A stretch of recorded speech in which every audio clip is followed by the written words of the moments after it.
صحیح، اس کے حضور آواز لگائے تو صحیح، وہ تو چاہتا ہے۔ حدیث شریف میں آتا ہے، فرمایا کہ بندہ سفر پہ جا رہا ہے اور بے آب و گیا صحرا میں، اس کے اونٹ پر ہی اس کا توشہ ہے اور اس کا پانی اونٹ پر ہی ہے۔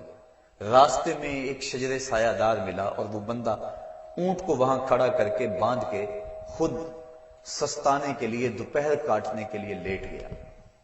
اچانک اس کی آنکھ کھلی تو کیا دیکھتا ہے؟ اونٹ موجود نہیں ہے۔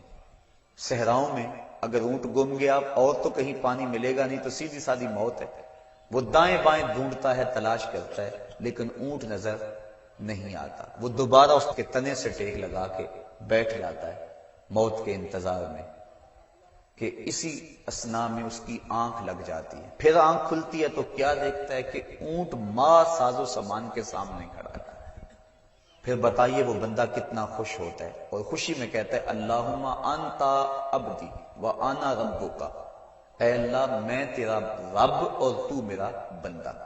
کہنا تو اس کو یہ چاہیے تھا کہ اے اللہ میں تیرا بندہ اور تو میرا رب، لیکن اس کو خوشی اتنی ہوئی۔ وہ کیا کسی نے کہا تھا کہ کسی کے آنے سے ایسے ہوش اڑے ساقی کے، شراب سیخ پہ ڈالی اور بوتل میں کباب، الٹ گیا نا، خوشی اتنی ہو گئی۔ ہم اتنے خوش ہوئے کہ پریشان نظر آئے، تو ایسی حالت بھی ہو جاتی ہے بعض اوقات۔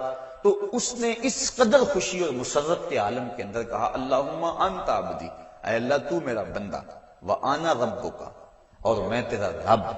یہ اس کی خوشی کا اندازہ، شدت فرحت ہے جس کو حضور نے بیان فرمایا۔ فرمایا صحابہ بتاؤ اس کو کتنی خوشی ہوئی؟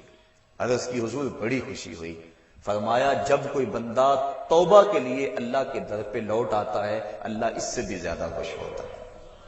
اور ایک حدیث میں فرمایا کہ کوئی بندہ پیاس میں مر رہا ہو، اچانک وہ پانی کے گھاٹ کو دیکھ لے تو پانی پر پہنچ کر گھاٹ کو دیکھ کر اسے کتنی خوشی ہوتی ہے۔